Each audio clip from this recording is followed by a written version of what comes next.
Hey, I'm Adam Biggs. I play bass in a band called Rivers of Nihil. Also, I'm one of the primary vocalists in the band and an original founding member. Brilliant. Thanks so much. Rivers of Nihil, self-titled album marks a new chapter in your career. What made you decide to name it after the band, and how does this album reflect both a return to basics and a fresh start for the group? Well, I think the plan was always to do a self-titled record after we did a series of four records that were all each based on a season, and they were our first four records, and I always felt like that was like a way for us to like grow up as a band, and like figure out what the sound is, and then we would kind of go back over those and see what we've become so far, and then like try and really hone it in and define that thing. And that's what the new album I think feels like we've trying to remember all the eras of the band before, and pull out what we feel works the best, and also bend to not bend to, but like take advantage of some of the changes that we've had, and write for some of this new lineup. And yeah, I think it felt like a really appropriate time to be like, this is Rivers of Nile as it stands now. Yeah, definitely. So you guys feel like you've really solidified yourself, like you know what you guys sound like and what you guys are. Is that what is kind of the vibe? Yeah, I mean, even though like we've had some lineup changes Yeah.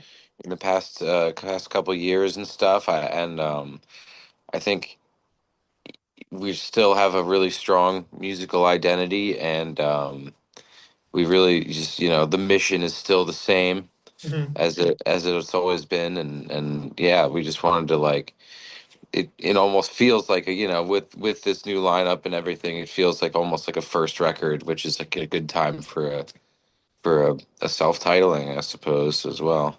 Yeah, definitely. And you yourself, you've transitioned to one of the more full-time vocalists. How's that transition been for you, both personally and musically?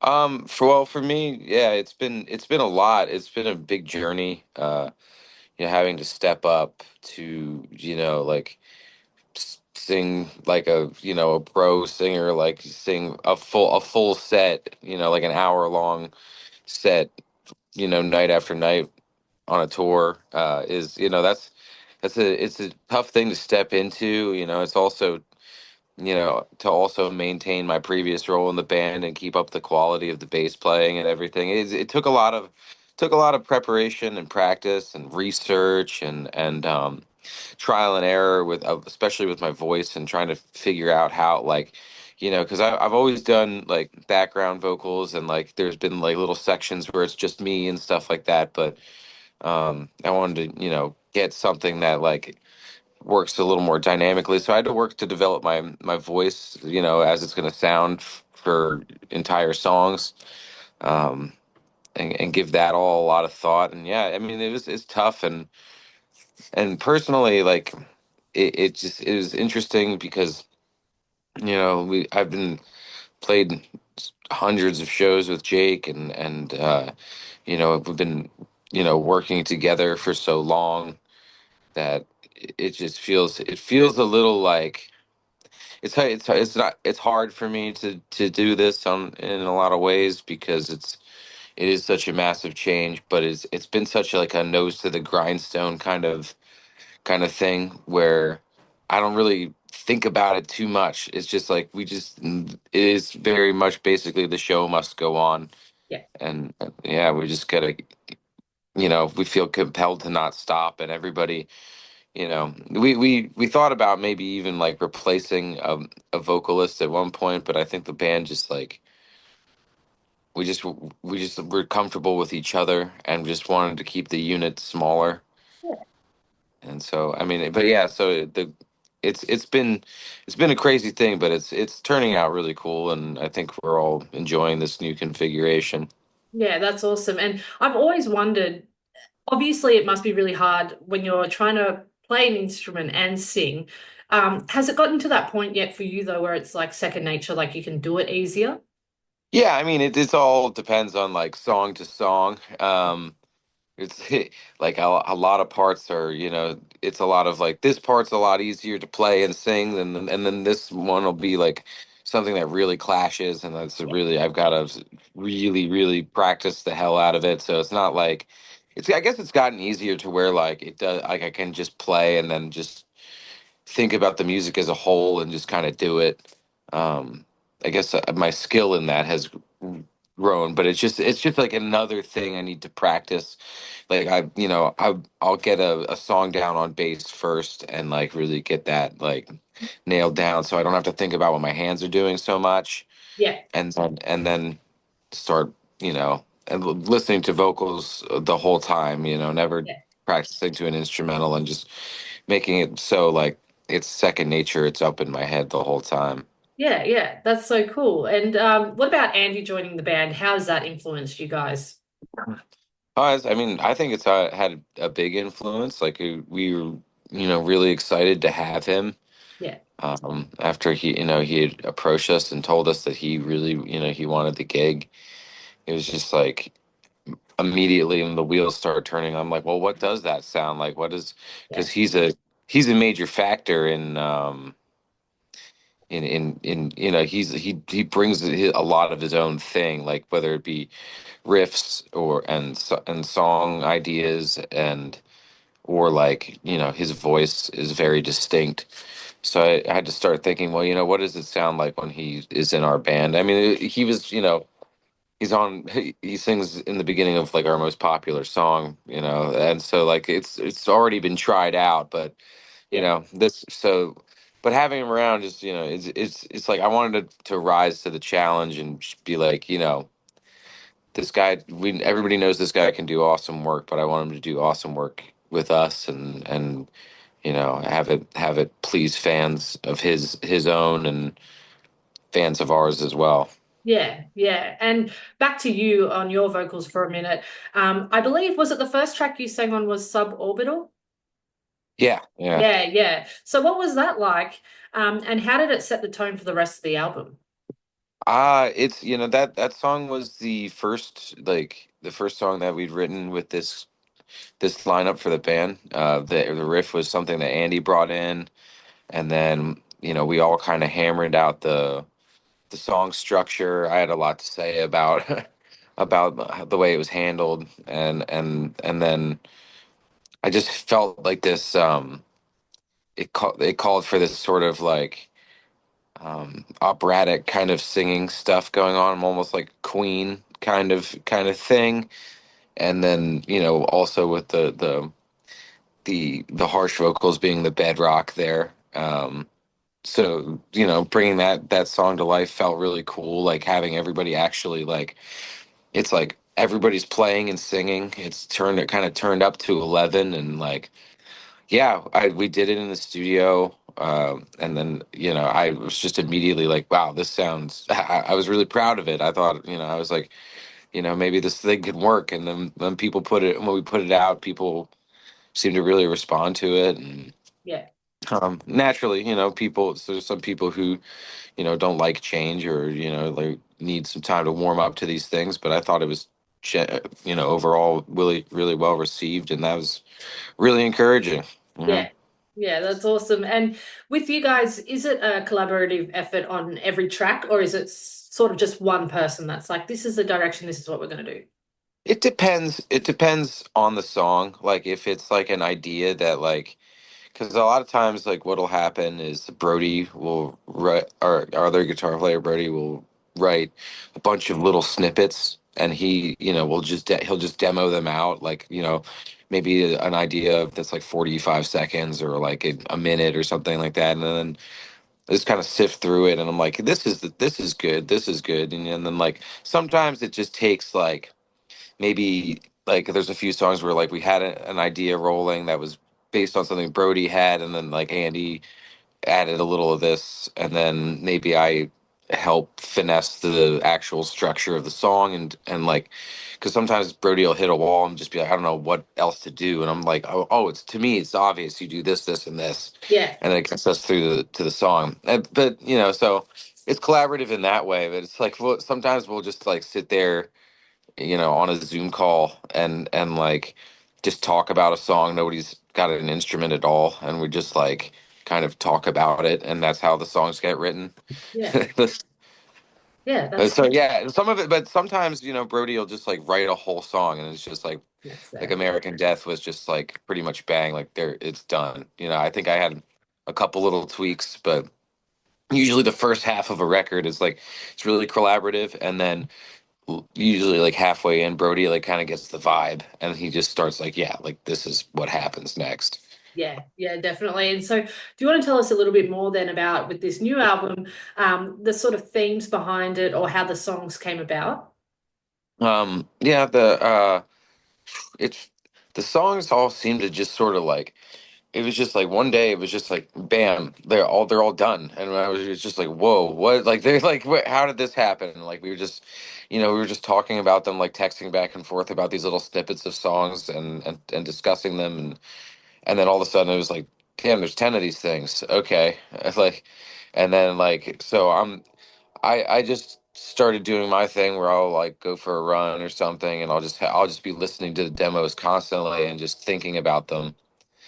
um and so it's just, and it's a lot of times it's just whatever, wherever I'm at in my life, it becomes sort of the theme, and like it's the theme of this one is just like sort of reflecting on like the sort of macro danger of modern life. Like it's just, like there's just like always some sort of threat of a world war or something. There's like there's killer viruses, and political upheaval, and people not trusting foundational things anymore. And so the album has a lot of like, a lot of tones of that and like paranoia, and just maybe a fear of death, to a certain degree, like from all of these things. And it's I feel like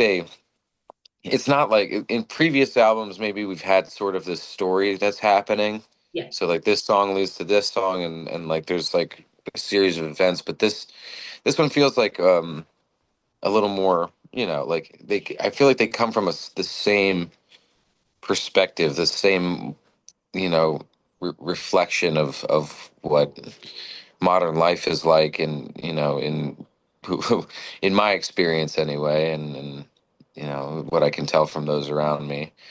But yeah, it doesn't, like, the songs aren't really relating to each other so much.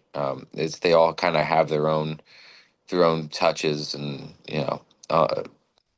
and they're their own individual things, but I feel like they come from the same, like, kind of more moral background or something. They have like a tie that, you know, like a hopeful positivity sort of amongst a lot of like weird chaos.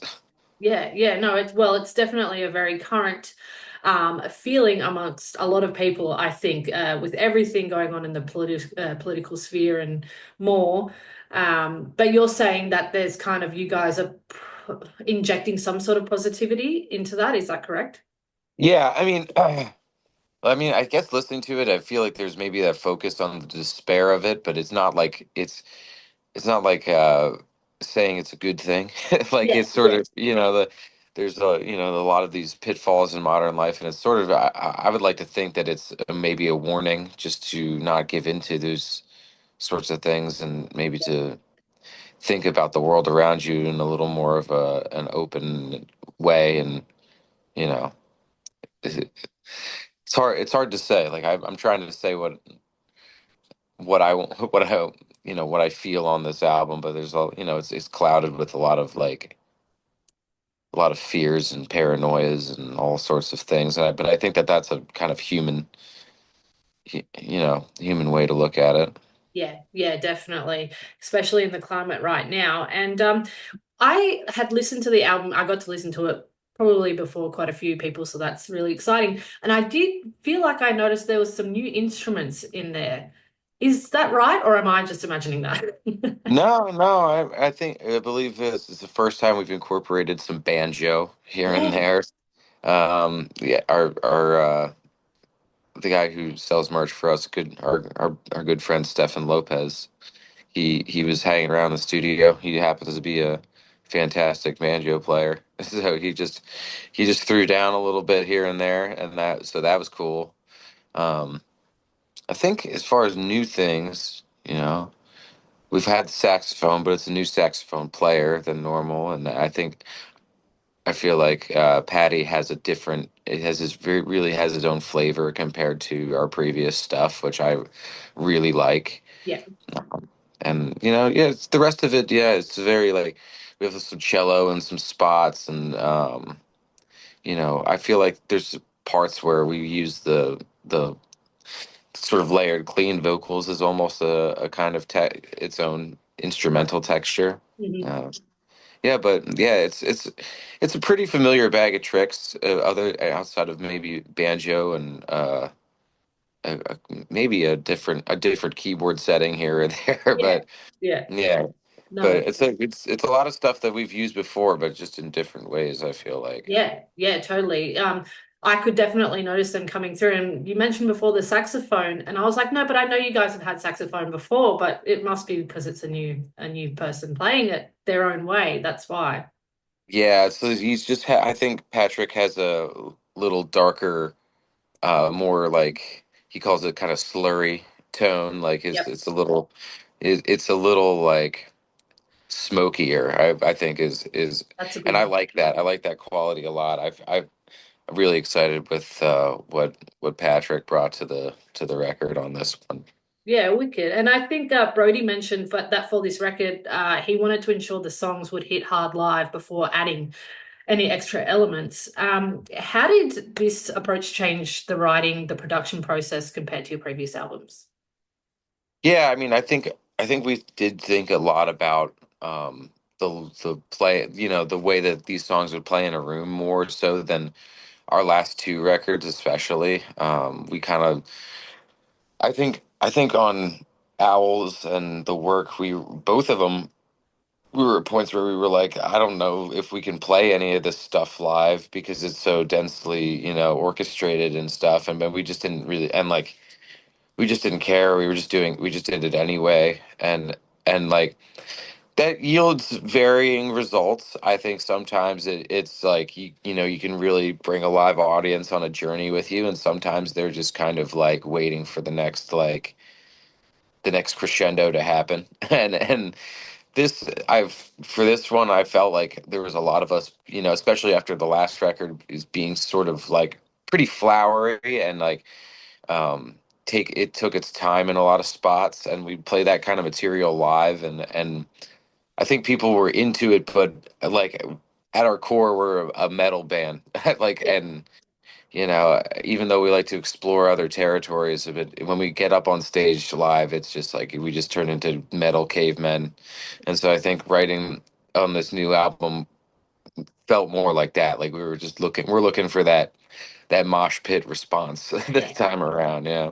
Yeah, definitely. So creating songs that you guys sort of knew live would transpire well, I suppose. Yeah, yeah, Yeah. using what we've learned so far to maybe write stuff that I think goes over better in a room full of like Yeah.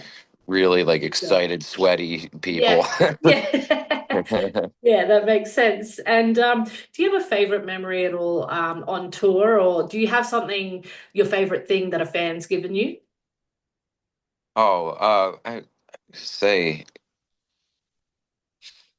we've gotten a lot of nice letters from fans. I've always just always very surprising.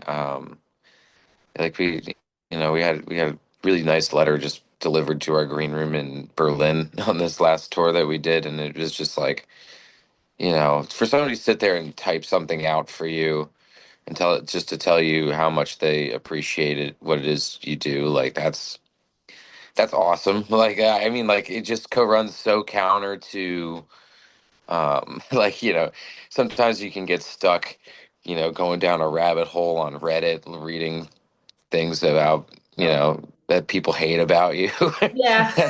It's just, I'll do that more than I care to admit, maybe. But then, like then you get that letter in your green room, and and it's just like, yeah, this is what's real. This is Yes, what is exactly. really it really matters, and that's yeah. So things like that uh, are always like, mind blowing, and really kind of do keep you doing this. I Yeah, feel good. like, yeah, Oh, lovely. No, I can resonate with that a little bit. So I have a YouTube channel, and whenever I get the negative comments, that's what I seem to stew on. And then when I get that one really lovely positive message, it's like, this is why I do this. I'm not the yeah. worst person. Yeah.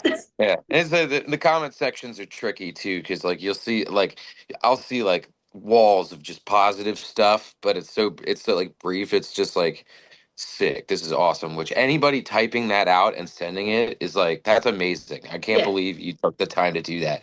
But then you'll get one like you'll just get like a neg comment, and and I'm thinking like, this guy sat here and typed that out. Yeah. Like, Yeah, I know. What the hell? but Uh, it's fun, and then like, but there's one versus all that wall of like yeah. good stuff, and you'll think about that forever sometimes. But I don't know. I kind of try to just turn all of that into positive thoughts at this point, not stew on it too much.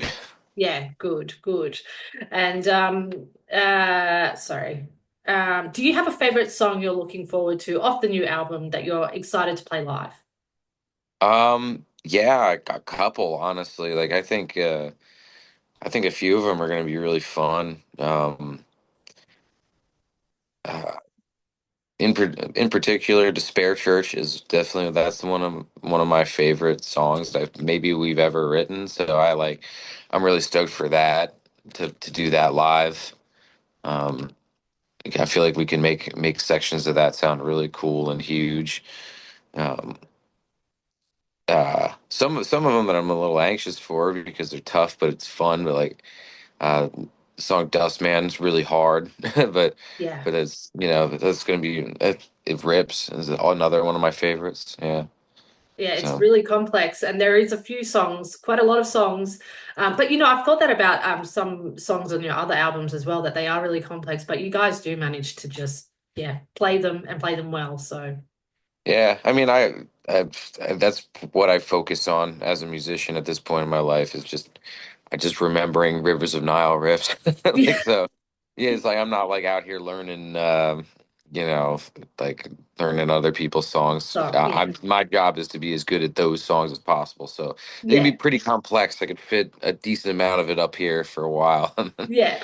No, Yeah. that's it. And looking ahead, what are your goals for Rivers of Nile after the release of this self-titled album? Are there any new musical directions or projects you're considering for the future? Yeah, I mean, always looking ahead to, yeah, we're always writing. I would like to, keep the turnaround pretty tight, and, compared to this one, this took 4 years. It's just a Yeah, little more than I would have liked.